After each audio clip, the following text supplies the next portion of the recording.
Hello दोस्तों, नमस्कार। मैं हूं विजय दिवाकर और आपको बताने जा रहा हूं केमिस्ट्री क्लास 12th रसायन का जनवरी का असाइनमेंट का सबसे बेस्ट उत्तर, एकदम सत्य और सबसे बेस्ट उत्तर पूरे विस्तार से।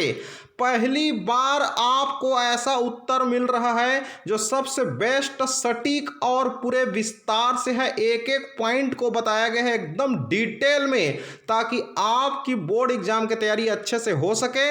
आप ध्यान से देखिए, जनवरी का असाइनमेंट, विषय रसायन, कक्षा 12वीं। प्रश्न पहला है सी एक्स, सी माने कार्बन, एक्स माने हैलोजन, इसके बीच में जो माइनस है वो बॉन्ड है। सी एक्स आबंध की प्रकृति को समझाइए। तो चलिए हम इसका उत्तर आपको बताएंगे। प्रश्न पहला का उत्तर आप ध्यान से देखिए, स्क्रीन पर ये रहा, ये है प्रश्न पहला का उत्तर। ध्यान से देखिए, एल्किल हैलाइड अत्यधिक क्रियाशील होते हैं। किसी निश्चित एल्किल समूह के लिए हैलोजन के अनुसार क्रियाशीलता का जो क्रम होता है वो ध्यान दीजिए, यहाँ पर आयोडाइड है, ब्रोमाइड है और क्लोराइड है। किसी निश्चित हैलोजन परमाणु के लिए एल्किल समूहों की क्रियाशीलता का जो क्रम है यहाँ पर है, तृतीयक हेलोएल्केन का है, फिर द्वितीयक का है, फिर प्राथमिक का है। तो यहाँ पर आपको बता दें, प्राथमिक हैलाइडों में क्रियाशीलता का क्रम है, यहाँ पर मेथिल एक्स है, C2H5X है, तो इसका मतलब है एथिल हैलाइड है। C2H5CH2 है, मतलब प्रोपिल हैलाइड है। इसी क्रियाशीलता के क्रम और अन्य प्रमुख अभिक्रियाओं को CX बंध की प्रकृति के आधार पर समझाया जा सकता है। CX बंध में हैलोजन परमाणु कार्बन की अपेक्षा विद्युत ऋणी इलेक्ट्रोनेगेटिव होता है। फलतः कार्बन हैलोजन के बीच के साझे के इलेक्ट्रॉन युग्म हैलोजन की ओर आकर्षित रहता है। परिणाम स्वरूप हैलोजन परमाणु पर आंशिक ऋण आवेश डेल्टा माइनस तथा कार्बन परमाणु में आंशिक धन आवेश डेल्टा प्लस आ जाता है। हेलोएल्केन में इस ध्रुवीय बंध के कारण द्विध्रुव आघूर्ण डायपोल मोमेंट का मान 2.05 आपका डायप्टर से लेकर 2.15 पर डायपोल के मध्य होता है। इस ध्रुवीय गुण के कारण ये अत्यधिक क्रियाशील होते हैं। C triple bond single bond X, delta plus delta minus, हम जानते हैं कि द्विध्रुव आघूर्ण आवेश व दूरी का गुणनफल होता है। फ्लोरीन में क्लोरीन परमाणु की तुलना में ऋण आवेश ज़्यादा होता है, परंतु फ्लोरीन का आकार क्लोरीन की तुलना में छोटा होने से CF बंध में दूरी होने से दूरी और आवेश का गुणनफल अर्थात मेथिल फ्लोराइड का द्विध्रुव आघूर्ण मेथिल क्लोराइड से कम होती है। तो इस तरह से प्यारे बच्चों, आप स्क्रीन पर आपने भी देखा प्रश्न पहला, CX आबंध की जो प्रकृति है, इस प्रकृति को हमने यहाँ पर आपको डिटेल में बताया है। अब इसके बाद हम आपको बात करते जा रहे हैं, यहाँ पर ध्यान से देखिए, प्रश्न पहला का ब है, खराश प्रभाव एंटी मार्कोनी का क्या है। तो यहाँ पर खराश प्रभाव का उत्तर हम आपको बताने जा रहे हैं। ये बोर्ड परीक्षा की दृष्टि से भी सुपर मोस्ट MP है। आप ध्यान से देखिए खराश प्रभाव के बारे में। एल्किन में हैलोजन अम्लों के योग से हैलोजन अम्ल एल्किन के द्विबंध पर योग क्रिया करते हैं। जैसे CH2 double bond CH2 plus hydrogen bromide का रिएक्शन हो रहा है, तो यहाँ पर CH3 CH2 Br बन गया, मतलब एक हाइड्रोजन यहाँ पर डबल बॉन्ड में जुड़ा है, ब्रोमीन जो है शुरू के जो कार्बन है वहाँ पर ऐड हुआ है।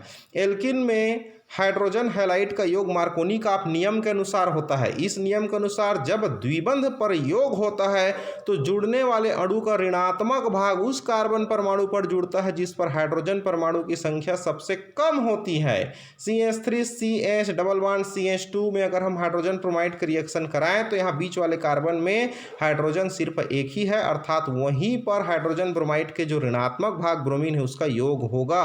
जैसा कि आप देख पा रहे होंगे 2 ब्रोमोप्रोपेन बन गया है। किंतु परऑक्साइड जैसे benzoyl peroxide C6H5C double bond O single bond O single bond O C double bond O single bond C6H5 की उपस्थिति में इस प्रकार का योग मार्कोनी का नियम के विपरीत होता है तथा यह प्रभाव परऑक्साइड प्रभाव या खराश प्रभाव कहलाता है। इसी को एंटी मार्कोनी का नियम कहते हैं। यह निष्कर्ष सन 1933 में MS खराश और MR मायो ने शिकागो विश्वविद्यालय में अपने प्रयोग के आधार पर प्राप्त किया। मतलब एंटी मार्कोनी का नियम के अनुसार अगर हम आपको बताएं तो अगर इसकी उपस्थिति में, परऑक्साइड की उपस्थिति में क्या होगा, बीच वाले कार्बन में हाइड्रोजन कम है तो वहां पर हाइड्रोजन ब्रोमाइड के धनात्मक भाग अर्थात हाइड्रोजन का योग होगा और इसके लास्ट वाले जो कार्बन है वहां पर ब्रोमीन का योग हो जाएगा। तो ये कहलाता है इसका एंटी मार्कोनी का नियम या खराश प्रभाव। ये बहुत ही सुपर मोस्ट MP क्वेश्चन है बोर्ड परीक्षा की दृष्टि से। चलिए अब बात करते हैं यहाँ पर प्रश्न दूसरा है प्राथमिक, द्वितीयक और तृतीयक एल्कोहलों में प्रमुख अंतर निम्नलिखित अभिक्रियाओं के आधार पर कीजिए। मतलब दो बिंदु है, विहाइड्रोजनीकरण और ऑक्सीकरण।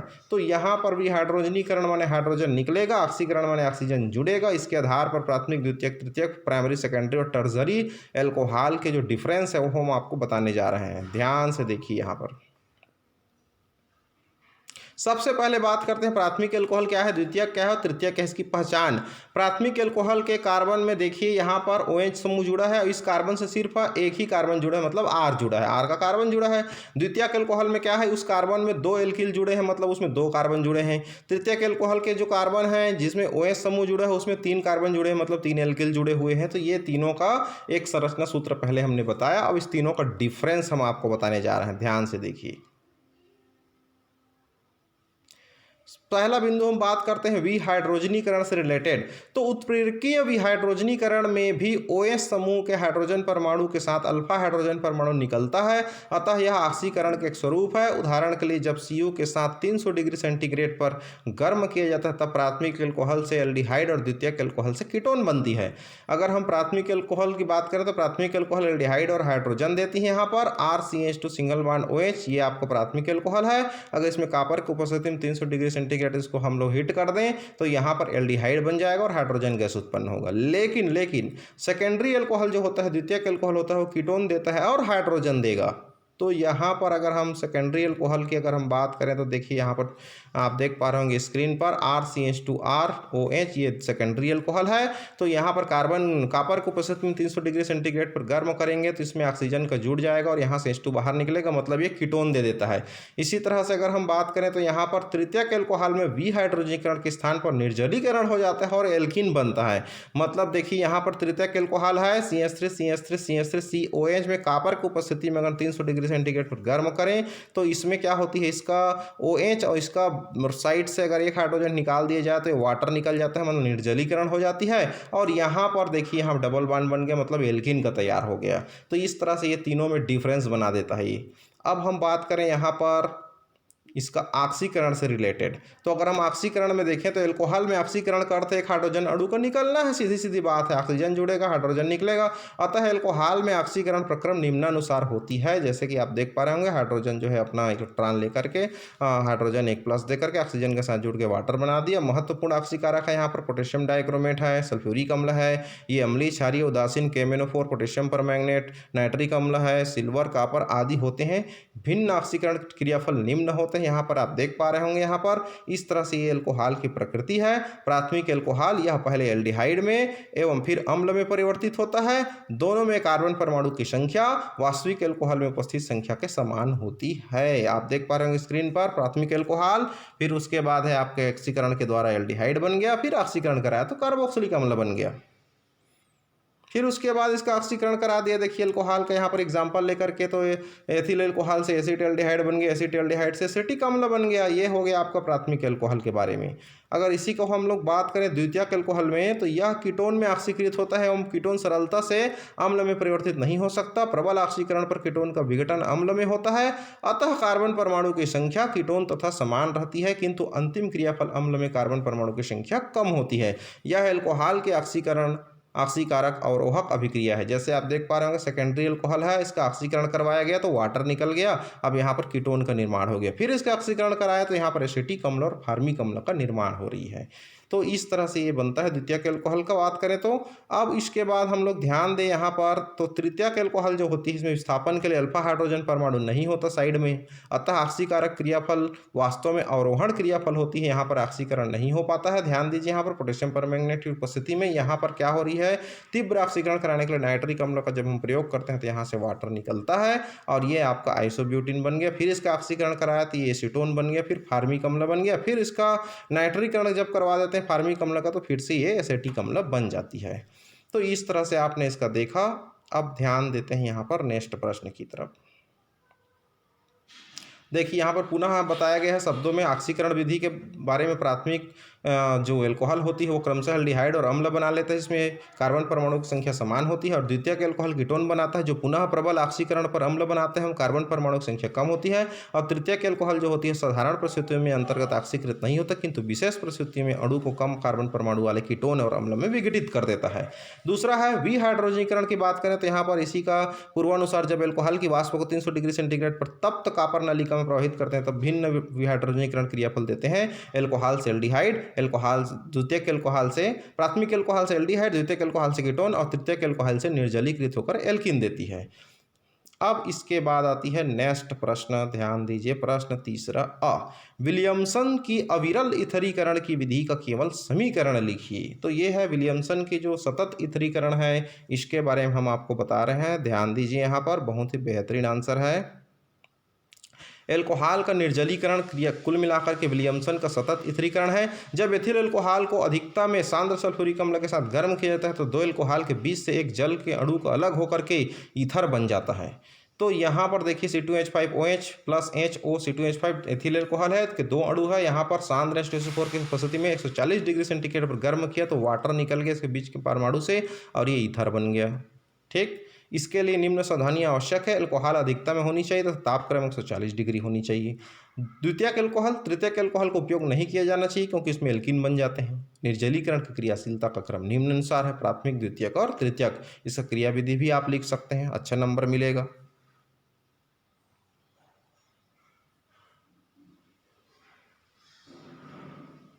तीसरा का ब, कार्बोक्सिलिक अम्ल के अम्लीय स्वभाव की व्याख्या कीजिए। तो कार्बोक्सिलिक अम्ल के जो अम्लीय स्वभाव है इसका व्याख्या हम आपको बताने जा रहे हैं। ध्यान दीजिए, यहाँ पर अम्लीय स्वभाव, कार्बोक्सिलिक अम्ल का स्वभाव अम्लीय होता है। जब इसे जल में घोला जाता है तो यह H+ आयन देता है तथा निम्नलिखित साम्य दर्शाता है। कार्बोक्सिलेट आयन का अनुनाद स्थायित्व कार्बोक्सिलिक अम्ल के अनुनाद स्थायित्व से अधिक होना यह स्पष्ट करता है कि जलीय विलयन में साम्य अवस्था दाहिने की ओर अधिक होगी। कार्बोक्सिलिक अम्ल है RCOOH प्लस H2O। आप साम्य अवस्था रिएक्शन का सिंबल दे दिया RCO माइनस, कार्बोक्सिलेट आयन अलग हो गया, फिर ये हाइड्रोनियम H3O प्लस अलग हो गया। अब इसके बाद अगर हम इसके और डिटेल चर्चा करें तो यहाँ पर हमको पता चलता है कि इसका आयनन स्थिरांक K हो जाएगा RCO माइनस सांद्रता गुणित हाइड्रोनियम आयन सांद्रता भागित कार्बोक्सिलिक अम्ल का सांद्रता। K का मान जितना अधिक होगा अम्ल की प्रबलता अर्थात प्रोटॉन देने की क्षमता उतनी अधिक होगी। अम्ल प्रबलता को pK द्वारा भी व्यक्त किया जाता है जहाँ पर pK जो है इक्वल टू होती है माइनस की log 10 Ka। अतः pK का मान जितना कम होगा अम्ल की प्रबलता उतनी ही अधिक होगी।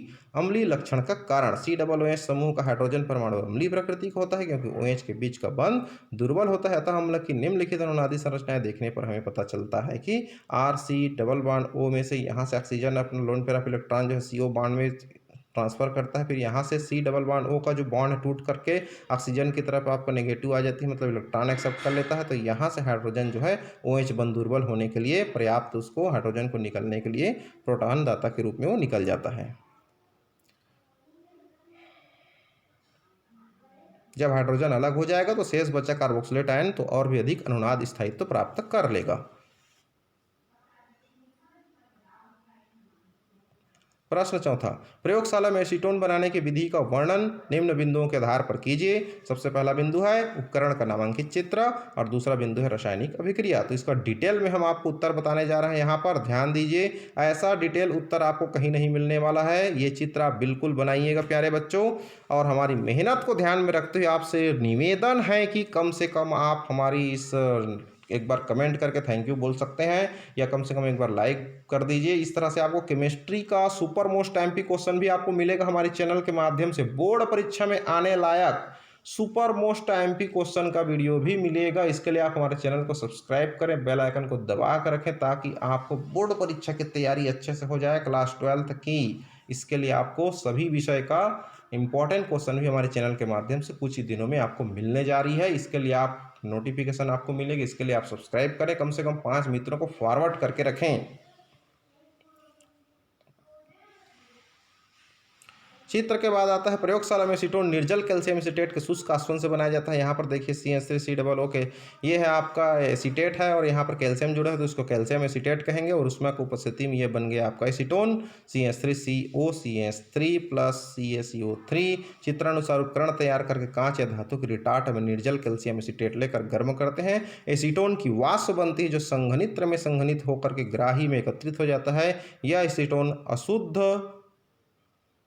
होता है। इसे असंतृप्त NaSCO3 विलयन के साथ हिलाकर 4-5 घंटे के लिए रख देते हैं, जिससे एसीटोन सोडियम बाइसल्फाइड के क्रिस्टल बनती है, जिनमें पृथक करके Na2CO3 विलयन के साथ मिलाकर आश्वन करते हैं। शुद्ध एसीटोन प्राप्त होता है। इसमें थोड़ा जल अभी भी होता है, इसलिए इसे निर्जल CaCl2 सुखाकर पुनः आश्वन करते हैं, जिससे 56 डिग्री सेंटीग्रेड पर शुष्क एसीटोन आश्वित हो जाता है। CH3 twice C double bond O plus NaSCO3 arrow CH3 twice COSSO3 Na। इस तरह से आप लोग का रिएक्शन ये कंप्लीट हो जाता है। इसको अच्छे से आप लोग लिखिए प्यारे बच्चों। अब आता है प्रश्न 5वां, निम्न अभिक्रियाओं को समीकरण सहित लिखिए। प्रश्न 5वां का अ है क्रॉस एल्डाल संघनन। तो ये भी बोर्ड परीक्षा की दृष्टि से सुपर मोस्ट एमपी क्वेश्चन है। क्रॉस एल्डाल संघनन का उत्तर आप ध्यान से देखिए। यहाँ पर यह है क्रॉस एल्डाल संघनन। कार्बोनिल यौगिकों में दो एक समान अणुओं के बीच संघनन न करा के अलग अलग हाइड्रोजन के बीच संघनन कराया जाए तो उसे मिश्रित या क्रॉस एल्डाल संघनन कहते हैं। सामान्यतः जब एक अणु अल्फा हाइड्रोजन विहीन हो तो ऐसा संघनन महत्वपूर्ण होता है। फॉर्मेल्डिहाइड तथा एसिटिल्डिहाइड के बीच इस तरह से रिएक्शन आप देख पा रहे होंगे यहाँ पर, ताकि बीटा हाइड्रोक्सी प्रोपियन एल्डिहाइड का निर्माण हो सके। इसके बाद अगर हम इसका और भी अगर डिटेल चर्चा करें तो चूंकि इस यौगिक में अभी 2 अल्फा हाइड्रोजन परमाणु है, अतः पुनः 2 फॉर्मेल्डिहाइड के अणु से यह क्रिया कर सकता है। CH2OH CH2 CHU+2 फॉर्मेल्डिहाइड तनु सोडियम हाइड्रोक्साइड के साथ रिएक्शन करके बना दिया यहाँ पर टेट्राहाइड्रिक एल्कोहल पेंटा एरिथ्रॉल बनाता है यहाँ पर। तो इस तरह से ये बनता है। इसको बिल्कुल डिटेल में आप लोग लिखिए प्यारे बच्चों, ताकि आपको अच्छे से नंबर मिल सके। और बोर्ड परीक्षा के लिए भी हमारा चैनल इंपॉर्टेंट क्वेश्चन आपके लिए बनाएगा, इसलिए हमारी मेहनत को ध्यान में रखते हुए आपके लिए हमने असाइनमेंट जो है तैयार किया है पूरी सतर्कता के साथ, पूरी सावधानी के साथ। बिल्कुल बेस्ट और मॉडल आंसर आपने हमारे चैनल के माध्यम से आपको असाइनमेंट का उत्तर का मिलता रहता है। दूसरी बात अगर मैं बात करूं यहाँ पर, तो पिछले बार भी हमने कहना चाहिए दिसंबर में सर्वश्रेष्ठ बेस्ट आंसर आपके लिए हमने लिखा था बिल्कुल डिटेल में, कि कोई भी प्रकार का कन्फ्यूजन नहीं था, पूरा डिटेल में हमने लिखा था। तो इस बार भी जनवरी में हमने डिटेल में आपके लिए आंसर सेट किया है। तो कम से कम एक बार कमेंट बॉक्स में थैंक यू जरूर बोलिएगा।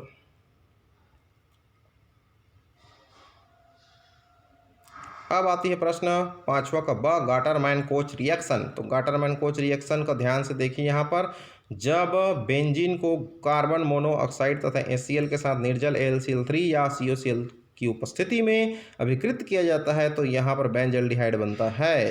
निर्जल एल्युमिनियम ट्राइक्लोराइड की उपस्थिति में रिएक्शन देखिए बेंजीन का, तो यहाँ पर बेंजल्डिहाइड बन गया। यही है गाटरमैन कोच सिंथेसिस रिएक्शन। तो इसको फार्मेलीकरण रिएक्शन भी कहते हैं। तो प्यारे बच्चों, कम से कम एक बार जरूर कमेंट कीजिए, ताकि आप कि इस कमेंट से आपके लाइक करने से हमारी ऊर्जा बढ़ जाती है और इसके लिए हम आपके लिए हर बार अच्छे से और मेहनत करेंगे। हर बार के असाइनमेंट के उत्तर आपको हम देते रहेंगे। तो आप हमारे चैनल पर लगातार बने रहिए। आपको केमिस्ट्री, फिजिक्स, बायो सभी प्रकार के असाइनमेंट का उत्तर मिलेगा और बोर्ड परीक्षा में आने लायक सुपर मोस्ट एमपी क्वेश्चन का भी आपको लिस्ट मिलेगा हमारी चैनल के माध्यम से। इसके लिए आप हमारे चैनल को सब्सक्राइब करके बेल आइकन दबा के रखें और कम से कम अपने 5 मित्रों को मदद कीजिए, फॉरवर्ड कीजिए। Thank you so much.